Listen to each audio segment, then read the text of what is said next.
अगर आपने income tax का रिटर्न यानी ITR फाइल कर दिया है लेकिन अभी तक आपका रिफंड नहीं आया है तो ये खबर आपके लिए है।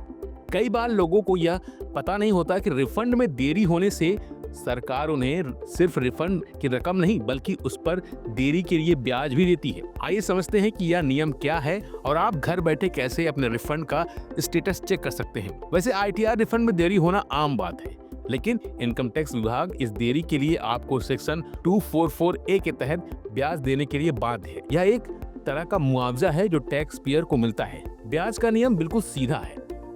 विभाग हर महीने आपको 0.5% की दर से साधारण ब्याज देता है, जिसका मतलब है सालाना 6%। ब्याज की गणना की शुरुआत इस बात पर निर्भर करती है कि आपने ITR कब भरा था। अगर आपने समय पर ITR फाइल किया है तो ब्याज की गिनती उसी तारीख से शुरू हो जाती है जब रिफंड की रकम आपको मिलनी चाहिए। लेकिन अगर आपने ITR देरी से भरा है तो ब्याज की गणना उस तारीख से होगी जब आपने वास्तव में ITR दाखिल किया था। यह ब्याज असेसमेंट ईयर की 1 अप्रैल से लेकर आपके रिफंड की अंतिम तारीख तक जोड़ा जाता है।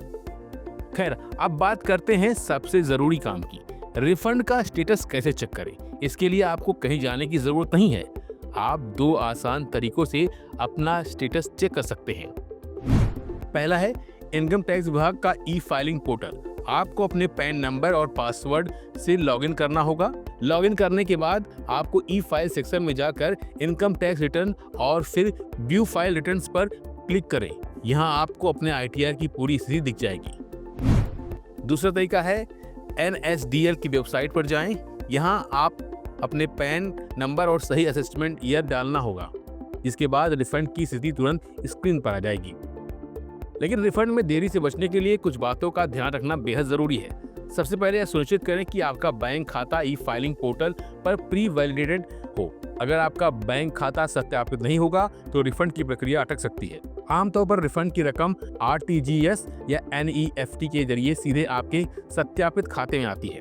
और अंत में जब आपका ITR प्रोसेस हो जाता है तो विभाग आपको सेक्शन 143(1) के तहत एक इंटीमेशन लेटर भेजता है। इस लेटर को ध्यान से पढ़ें क्योंकि आपके रिफंड की पूरी जानकारी, इसमें ब्याज की रकम भी शामिल होती है, इसी में दी जाती है। तो घबराएं नहीं, अपना स्टेटस चेक करें और सुनिश्चित करें कि सभी जानकारी सही है। अगर देरी हुई है तो सरकार आपको ब्याज देगी।